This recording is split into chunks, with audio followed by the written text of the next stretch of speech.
Cerita dimulai dengan adegan seorang pemuda yang jatuh ke aspal mengenakan helm sepeda. Pemuda ini bernama Willy. Seorang kurir surat dan paket yang menggunakan sepeda sebagai kendaraannya. Lalu adegan cerita berjalan mundur sampai ke jam 5 sore sebelum kejadian Willy terjatuh ke aspal.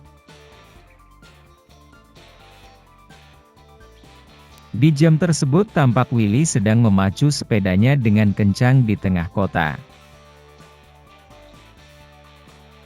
Ia tetap waspada ketika melihat lampu taksi menyala dan segera bereaksi menghindari pintu taksi yang terbuka ketika penumpang yang di dalamnya akan keluar.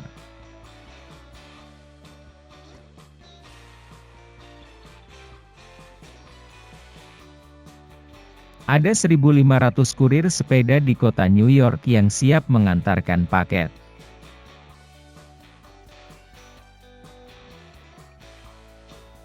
Inti cerita berawal dari Manny rekan Willy yang menikung orderan Willy, yang seharusnya diantar Willy. Setelah berdebat dengan Manny di telepon, Willy memutuskan kembali ke kantor untuk mengambil orderan lagi. Sesampainya di kantor, Willy langsung meminta orderan lagi kepada bosnya tetapi tidak diberikan. Di saat yang bersamaan, pacar Willy bernama Vanessa yang juga rekan satu kantor tiba, dan langsung memperbaiki velg sepedanya. Sikapnya dingin terhadap Willy tidak seperti biasanya. Tidak berapa lama ada telepon orderan masuk yang langsung diangkat oleh bosnya, dan langsung menawarkan untuk Willy. Waktu menunjukkan jam 5:17 sore saat Willy berangkat. Willy pun kembali memacu sepeda di tengah kota untuk mengantarkan paket. Tiba di lokasi waktu menunjukkan pukul 5:33 sore, Willy langsung bergegas menemui seorang wanita yang menyerahkan paket yang akan dikirim. Paket penting ini ditujukan kepada Sister Chen dengan batas waktu sampai jam 7 malam. Ketika Willy sudah menaiki sepedanya dan siap berangkat, tiba-tiba ada seseorang yang menghampirinya dan mengaku sebagai kepala keamanan kampus bernama Forrest J. Ackerman. Willy tidak memberikan paket itu dan akan langsung berangkat, tetapi Ackerman dengan cepat menahan sepeda Willy. Ackerman mengancam akan terjadi sesuatu yang buruk kepada keluarga, teman bahkan pacar Willy jika tidak menyerahkan paket itu. Willy tidak menanggapinya dengan serius, dan dengan sedikit trik, Willy akhirnya melarikan diri dari Ackerman. Tidak lama kemudian, Willy sudah kembali mengayuh sepedanya di jalanan untuk mengantar paket. Di tengah jalan Vanessa menelpon Willy, dan akhirnya terbongkar alasan sikap dingin Vanessa karena Willy tidak hadir di acara kelulusan Vanessa. Tiba-tiba ada sebuah mobil sedan berkecepatan tinggi yang muncul dari belakang dan hendak menabrak Willy. Ternyata pengemudi mobil itu adalah Ackerman yang masih memaksa menginginkan paket tersebut. Willy pun berusaha melarikan diri, sementara Ackerman terus mengejar, sehingga terjadilah aksi kebut-kebutan yang berbahaya di tengah padatnya lalu lintas. Kejar-kejaran semakin sengit, Willy pun mengambil jalan-jalan sempit untuk menghindar. Bahkan melawan arus lalu lintas pun Willy lakukan untuk menghilang dari kejaran Ackerman. Akibat Willy melawan arah tersebut, sebuah taksi menabrak mobil di depannya dan langsung menjadi perhatian polisi yang sedang bertugas. Masalah Willy pun bertambah dengan polisi yang ikut mengejarnya dengan sepeda. Willy masih belum dapat terkejar oleh polisi yang memburunya. Willy melewati sebuah taksi dengan tanda akan menurunkan penumpang, benar saja pintu terbuka sedangkan polisi menabrak dan terjatuh. Ketika tiba di persimpangan yang ramai, Willy dengan cepat memproyeksikan jalur untuk dilewatinya. Akhirnya Willy pun juga lolos dari kejaran Ackerman yang terjebak di kemacetan. Di sisi lain tampak adegan Vanessa dan Manny di dalam mobil, dan Manny mencuri kesempatan mencium Vanessa. Karena sudah merasa emosi dan jengkel, Willy menyempatkan waktu untuk melaporkan Ackerman ke kantor polisi. Di depan loket pengaduan tampak polisi yang sedang sibuk telepon, sehingga Willy disuruh menunggu. Sambil menunggu Willy membeli makanan ringan dari vending mesin, tanpa disadari Ackerman masuk dan berbincang dengan anggota polisi di sana. Ternyata nama Ackerman adalah nama palsu, dan dia juga seorang detektif bernama Monday, ketika masuk dan disapa rekannya. Untuk melihat kilas balik dari detektif Monday, waktu mundur di jam 3:27 sore. Di jam tersebut tampak detektif Monday yang sedang bermain judi. Monday tampaknya mengalami kekalahan terus-menerus, sampai ia didatangi pengurus rumah judi tersebut untuk berhenti. Dengan hutangnya yang menumpuk, ia ditawarkan menyelesaikan sebuah tugas untuk melunasi hutangnya. Monday mengacuhkan tawaran itu, lalu bermain judi lagi dan kalah. Kemudian ia mau pergi meninggalkan tempat itu. Sampai di luar, ia dihadang langsung oleh dua orang penjaga rumah judi yang langsung memukulinya hingga satu giginya lepas.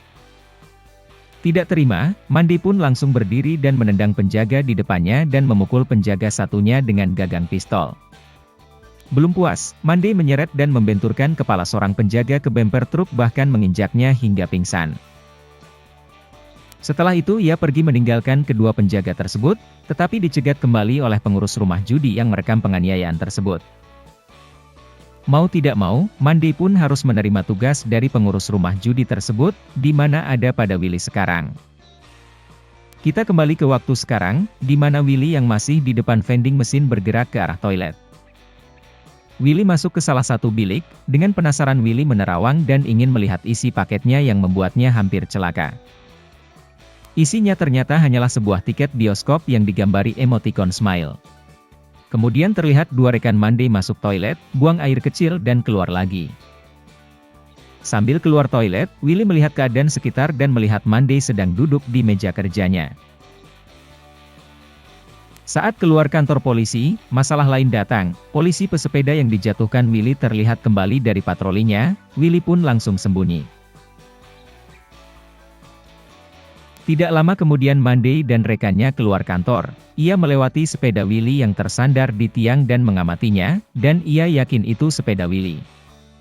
Willy masih bersembunyi di balik tembok, Monday kembali ke dalam kantor, sedangkan polisi pesepeda berjalan ke arah Willy sembunyi. Willy segera melompati pagar pembatas dan langsung menunduk di baliknya. Setelah memarkirkan sepeda, polisi tersebut hendak kembali ke kantor, ia melihat Willy di cermin jalan yang sedang membuka gembok sepedanya. Polisi itu memakai helmnya kembali dan mengambil sepeda yang baru diparkirkannya untuk mengejar Willy. Di sisi lain, Monday masih menggeledah seisi kantor mencari Willy. Willy yang sudah mulai bersepeda di jalan, diteriaki untuk berhenti oleh polisi pesepeda yang mengejarnya di belakang. Jam 5:57 sore, Monday ditelepon oleh pengurus rumah judi dan menekan Monday untuk segera mendapatkan paketnya. Aksi kejar-kejaran menantang maut pun dimulai kembali antara Willy dan polisi pesepeda. Willy bahkan sampai memotong jalan, memasuki sebuah minimarket dan keluar lewat pintu belakang.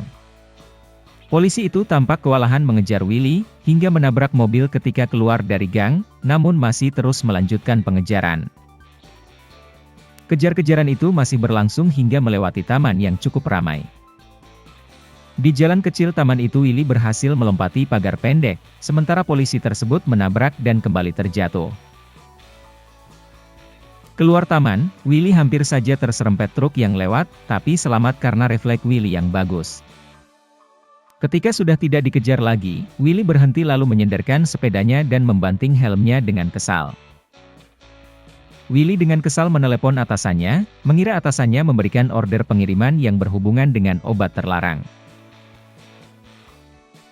Setelah selesai menelepon, Willy melanjutkan perjalanan mengantar paket tersebut.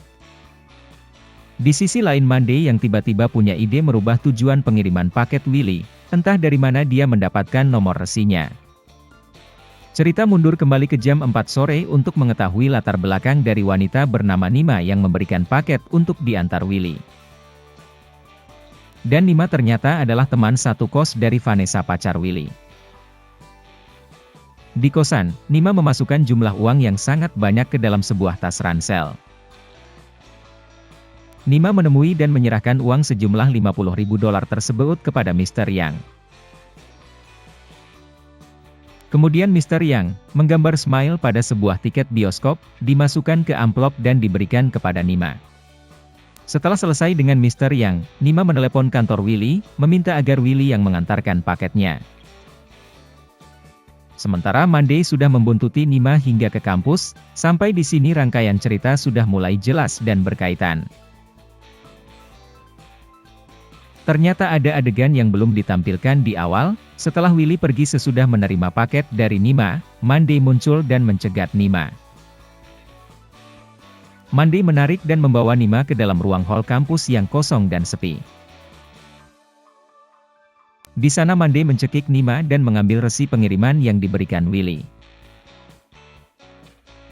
Kembali ke waktu sekarang, rencana Monday berhasil, sehingga Willy harus kembali ke kampus tempat Nima bekerja dan mengembalikan paketnya di resepsionis. Nima berlari ke resepsionis, tetapi ternyata paket itu sudah diambil kurir lain dengan tujuan berbeda. Nima sangat terpukul, dan akhirnya menceritakan kepada Willy bahwa ia ingin memasukkan anaknya ke Amerika dengan bantuan mafia penyelundup orang. Willy pun akhirnya bersedia membantu Nima merebut paket itu kembali. Sementara itu, Vanessa juga menanyakan paket Nima yang dibawa Willy kepada bosnya. Bosnya berkata ada yang merubah tujuannya dan sekarang dibawa oleh Manny. Willy segera bergegas sambil berbicara dengan Manny lewat telepon, bertanya posisi Manny sekarang.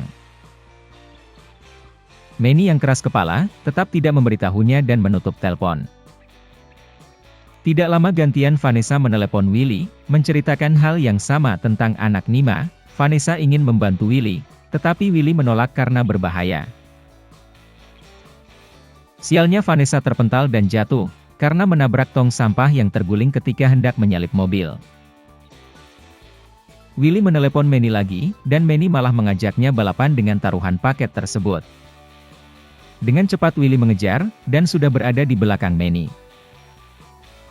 Sayangnya karena tali pengikat anjing yang menghadang, Willy terpental dan jatuh. Tidak lama Willy kembali bangkit dan melaju kembali dari balik asap. Di sisi lain Vanessa pun juga sudah kembali melaju. Dalam waktu dekat, Willy sudah kembali membuntuti Manny tepat di belakangnya. Di tengah-tengah kejar-kejaran, polisi sepeda pun ikut serta mengejar di belakang Willy. Sementara di titik tujuan, Monday sudah tiba dan menunggu paket yang dibawa Manny. Keduanya hampir sampai di tujuan, tetapi polisi sepeda akhirnya melompat dan menjatuhkan Manny. Monday yang melihat keduanya menjadi bingung dan membentak siapa yang membawa paketnya. Tiba-tiba Vanessa langsung menyambar tas Manny yang dia lepas, dan langsung bergegas pergi bersama Willy. Secara kebetulan di ujung jalan ada mobil polisi yang sedang menuju ke arah mereka. Monday pun langsung memberi tanda untuk mencegat mereka. Dengan sigap keduanya langsung membelokkan sepeda mereka memasuki gang sempit di sisi kanan. Sialnya gang yang mereka masuki adalah gang buntu, sehingga Willy harus memutar otak. Willy segera menyuruh Vanessa untuk menggulung paket amplopnya, dan Willy menyembunyikannya di dalam setang sepeda. Pada saat kembali keluar dari gang, mereka berpapasan dengan Monday, dan tas tersebut ditarik dan sengaja dilepaskan oleh Willy. Willy yang memacu sepeda terlalu kencang tidak sadar bahwa akan melintasi jalan raya, sehingga ia terlambat mengurangi kecepatan. Di tengah arus lalu lintas tersebut, dalam adegan lambat Willy mensimulasikan hal yang akan terjadi ketika membuat keputusan jalan yang diambil. Karena tidak ada pilihan yang selamat, Willy membiarkan dirinya ditabrak oleh taksi dari arah depan. Dan inilah adegan yang menjadi pembuka di awal cerita, kenapa Willy bisa jatuh terlentang di aspal. Saat Willy pingsan, muncul memori ingatan pertamanya saat bertemu dengan Vanessa di klub sepeda. Dan Willy juga mendapatkan hadiah sepeda di acara klub tersebut, yang dipakainya sampai saat ini. Ketika tersadar Willy sudah terbaring di atas ranjang dorong. Sementara Monday langsung menghampiri Vanessa dan merebut tasnya. Setelah membongkar tas Vanessa dan tidak menemukan paket tersebut, Monday pun ikut masuk ke mobil ambulan dan menanyakan paket itu di perjalanan. Di sisi lain, sepeda Willy yang disita dan diangkut mobil petugas sedang diikuti Vanessa. Mobil petugas pun tiba di gudang tempat penyitaan barang, dan Vanessa yang masih berpegangan pada mobil tersebut ikut masuk. Di dalam Vanessa segera melepaskan diri dari mobil itu, dan mencari tempat bersembunyi. Tidak lama Monday juga datang ke gudang Sita. Di dalam mobil Monday terlihat juga Willy yang duduk di belakang. Monday segera memanggil petugas jaga untuk menunjukkan Willy dan mengambil sepedanya. Setelah menemukan sepedanya, Willy langsung membuka dan memeriksa stang sepedanya, namun ia tidak menemukan paket amplopnya. Ternyata paket tersebut sudah diamankan Vanessa yang bersembunyi di lantai atas. Keduanya langsung merencanakan kabur dari gudang Sita tersebut. Monday pun menyusul ke dalam, dan melihat polisi penjaga tidak mengawasi Willy. Ketika Monday sedang mencari Willy, Willy pun muncul dari belakang Monday naik sepeda kuning melompati mobil-mobil. Willy terus melaju di atas mobil-mobil yang terparkir, sementara Monday mengejar dari samping. Willy menghindari kejaran dengan terus bermanuver melewati hambatan-hambatan yang ada. Setelah itu Willy langsung melaju ke arah pintu gerbang. Polisi gemuk penjaga gerbang langsung berjalan hendak menutup pintu setelah diteriaki Monday. Willy yang sudah di ujung lantai 2 langsung bermanuver melompat menghindari tangkapan petugas. Ia langsung mengayuh sepeda sekencang-kencangnya dan berhasil keluar sebelum pintu hampir menutup sepenuhnya. Vanessa juga berhasil keluar, sementara Willy mengambil sepeda polisi dan melanjutkan tujuannya. Di sisi lain anak dan ibu Nima tiba di Amerika saat cuaca hujan deras. Mereka tidak diperbolehkan lewat oleh anggota mafia di sana, itu karena paket amplopnya belum sampai ke Sister Chen. Dalam kondisi masih cedera, Willy terus mengayuh sepedanya ke alamat Sister Chen. Vanessa segera kembali ke kantor dan meminta bantuan bosnya untuk memanggil personil dari semua cabang. Semua personil kurir sepeda pun mendapat pesan dan langsung bergerak ke titik tujuan. Willy akhirnya tiba di tempat tujuan paket, tapi hal tak terduga, Monday juga tiba di sana. Tidak berapa lama, rombongan kurir sepeda pun datang termasuk Vanessa dan Manny. Mereka langsung mengitari Monday, sambil sesekali menepuk dan mendorongnya. Manny menyeleding kaki Monday dengan sepeda hingga terjatuh. Willy langsung masuk ke restoran dan menyerahkan paket amplop ke Sister Chen. Sementara setelah ditinggal rombongan sepeda, Monday dicegat oleh 2 orang, tapi tiba-tiba dia ditembak dengan pistol senyap di kepala belakang. Masih sadar, ia menengok ke belakang tapi tidak tahu siapa yang menembaknya. Mulai goyang, Monday melihat ke kaca mobil, dan terlihat darah mengucur dari kepalanya. Ia sempat membuka pintu, tapi akhir yang tragis, Monday pun tewas di samping pintu mobilnya. Di sisi lain Sister Chen langsung menelepon, dan anggota mafia yang berjaga langsung memperbolehkan ibu dan anak Nima lewat. Ibunya langsung menelepon Nima, dan Nima gembira terharu mendengar kabar ibu dan anaknya sudah masuk ke Amerika. Willy dengan terhuyung keluar dari restoran, dan Vanessa pun langsung memeluk dan mencium Willy, menjadikannya akhir yang bahagia. Terima kasih teman-teman yang sudah menonton, jangan lupa di like dan subscribe. Sampai bertemu di cerita berikutnya.